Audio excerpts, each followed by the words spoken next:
In an industry that has the likes of Nike, Adidas, and other heavy hitters, it's often difficult for other competitors to profit. How many times have we seen other brands try to reach those heights and fall off? What makes it more interesting is that these big brands are not even the highest profiters in this industry. In the apparel industry, Lululemon is far ahead of its competitors. It brings in a very high profit return compared to the likes of Nike, Adidas, etc. So how is Lululemon consistently killing it? How did this brand become so insanely popular amongst people of all ages? We're going to get into all of that, but before we do, a brief look at where it all began. In 1979, Chip Wilson, a college student from Canada, visited his grandmother in sunny San Diego, California. He noticed that the young people in California had a unique way of dressing, especially the girls with their wraparound shorts. Chip thought this style could be popular back home, so he brought some shorts to his girlfriend in Canada. She and her friends loved them, and that's when Chip got the idea to start a business. He advertised for seamstresses, gathered a team, and produced about 300 of these shorts. Chip named his brand Fine Wine to highlight the quality. In 1998, he officially launched Lululemon by bringing these shorts to local department stores. From there, Lululemon grew to become the big brand it is today. Lululemon distinguishes itself in marketing by adopting a strategy markedly different from that of major brands. While industry giants like Nike, Adidas, and Under Armour allocate substantial budgets for high-profile celebrity endorsements, Lululemon takes a distinctive route. Instead of associating with globally recognized figures, Lululemon strategically partners with relatively unknown local fitness leaders, affectionately termed brand ambassadors. These ambassadors typically include a diverse array of individuals, ranging from yoga instructors and local athletes to social media influencers. What sets them apart is their embodiment of the sporty and healthy image that Lululemon passionately promotes. This grassroots approach to marketing brings two important benefits. Firstly, these ambassadors are real, everyday people who are much easier to relate to than big celebrities. Big-name stars often have lives that seem out of reach for most people, but Lululemon's ambassadors live more ordinary lives. They show achievable images, giving customers hope that they can get fit using Lululemon's products. Secondly, this strategy is also much cheaper. Except for a few global brand ambassadors, most of Lululemon's ambassadors don't get paid money. Instead, they receive compensation in the form of free Lululemon clothes, early access to new products, and most importantly, exposure to Lululemon's customers. Since many of these ambassadors are yoga teachers and fitness instructors, when they host Lululemon events, they meet new people interested in exercising. These people could one day become customers at their fitness studios. These ambassadors also benefit from being featured on Lululemon's social media and website, which gives them extra visibility. This exposure helps them grow their businesses. In return, Lululemon gets authentic local leaders to do various things for the company. This includes sharing pictures on social media, wearing Lululemon gear, hosting community fitness events like yoga classes, and helping test and give feedback on new Lululemon products. Importantly, all of this comes at almost no cost to the company. As a result, Lululemon spends a smaller part of its money on advertising compared to other big sportswear brands. In the last 3 years, Lululemon's average advertising expenses were less than 5% of its revenue. For comparison, Nike spent 8%, Under Armour 11%, and Adidas 13%. This is a significant reason why Lululemon's operating margins, which is the money left after expenses, are much higher than the others. Apart from being a cost-effective way to tell people about the brand ambassadors do something else really important for Lululemon.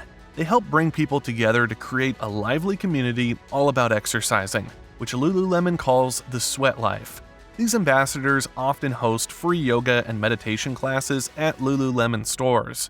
After the classes, people can hang out and chat with each other. Every week, many Lululemon stores would move their products out of the way, roll out yoga mats, and turn the space into a yoga studio. So, Lululemon stores aren't just places to buy things, they're also like hubs where people can connect through exercise. Instead of just selling a product, Lululemon sells a whole lifestyle. While this approach is challenging to do on a large scale because it means building relationships with many local fitness leaders in each city, it's been crucial in creating the strong customer loyalty Lululemon has. Their unique way of going to market lets them effectively show customers the value of both their products and the brand. But for any company to truly benefit from the value they create, they need to be able to capture that value. Lululemon does this exceptionally well with a business model that, once again, stands out from the rest of the industry. In the activewear market, Lululemon stands out with higher prices compared to other brands like Nike. A pair of female leggings from Lululemon starts at $88, while Nike offers similar leggings for $48. Lululemon's ability to command a premium price is attributed to the exceptional quality of its products. Known for innovative fabrics and superior designs, Lululemon items such as leggings are praised for their perfect fit, extreme comfort, and durability even after years of washing. Moreover, their versatility allows them to be worn not only for workouts, but also as casual day-to-day wear and even for work. Another reason Lululemon can justify its high prices is its exceptional complementary services within the sportswear industry. They provide free hemming services in stores for all pants and tops. Additionally, they have a policy to replace or repair any product that doesn't meet their quality and performance standards. Lastly, the surge in demand for athleisure apparel, which combines functionality with fashion, contributes to Lululemon's premium pricing. Cultural shifts like increased regular exercise, relaxed dress codes, and the rise of remote work during the COVID era have fueled the demand for comfortable yet stylish clothing. Items like yoga pants and sports bras, once reserved for the gym, have become everyday staples worn on the streets. Lululemon, often credited with inventing yoga pants, has been a key player in athleisure for years. Many consumers see Lululemon as the epitome of athleisure, driving significant demand and giving the company strong pricing power. What's remarkable is how Lululemon has thrived despite the growing saturation in the athleisure market. Lululemon has maintained a consistent operating margin of around 20% for the past decade. In 2022, it experienced the highest growth among major sportswear brands, with a 30% increase in revenue, surpassing Puma at 24% and Nike and Adidas at 5% and 6% respectively. Despite the availability of cheaper alternatives, Lululemon maintains a strong customer base, often described as a cult following, with many willing to spend over $100 on Lululemon leggings even when dupes can be found for as low as $20 on platforms like Amazon. Lululemon focuses on a mainly direct-to-consumer business model to capture the maximum value. A whopping 90% of their total sales come from this approach, which is almost 3 times higher than other major brands like Nike, Adidas, and Under Armour. These brands, on average, had only about 36% of their sales sold directly to consumers over the last 5 years. In their case, the wholesale model, where they sell products at a discount to middleman retailers, still makes up the majority, accounting for nearly 60% of all sales. The reason Lululemon's direct-to-consumer model is so effective for capturing value is that the wholesale model involves selling products at a discount to middleman retailers, who then sell them to customers at a higher price. On the other hand, the direct-to-consumer model cuts out these middlemen, allowing the company to sell directly to customers at the market price. This means Lululemon gets to keep more of their earnings for itself. Due to its direct-to-consumer D2C business model, Lululemon has achieved remarkable gross margins, sitting at 56%. This figure surpasses Nike's 45% and Under Armour's 47% and aligns closely with Adidas's 50%.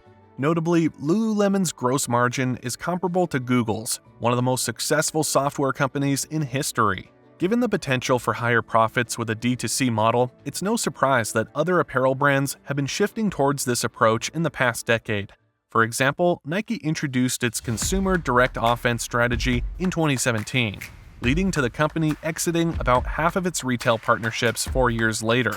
Similarly, in 2021, Adidas announced a move towards a D2C-led business model, aiming for D2C to represent 50% of all sales by 2025. With the rise of e-commerce, these companies have been successful in growing their D2C segments, which now make up a significant portion of total sales. However, there's been an interesting turn in recent developments. Instead of solely focusing on D2C growth, many of these companies have started to shift back to wholesale, the model they were initially trying to move away from.